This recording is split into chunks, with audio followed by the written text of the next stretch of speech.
মোথাবাড়ি বিধানসভায় তৃণমূল ছেড়ে এআইএমআইএমে যোগ, নতুন দিশার সূচনা উত্তর লক্ষ্মীপুরে। মোথাবাড়ি বিধানসভায় উত্তর লক্ষ্মীপুর অঞ্চলের কাহালা গ্রামে আজ রাজনৈতিক পালাবদলের হাওয়া।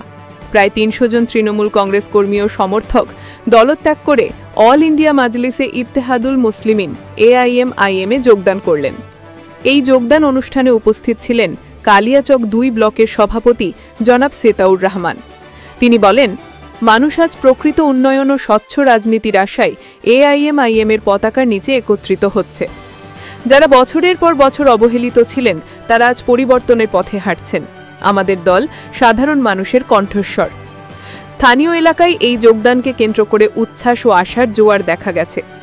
এআইএমআইএম নেতৃত্বের মতে এটি কেবল শুরু, আগামী দিনে আরও বহু মানুষ দলে যোগ দেবেন।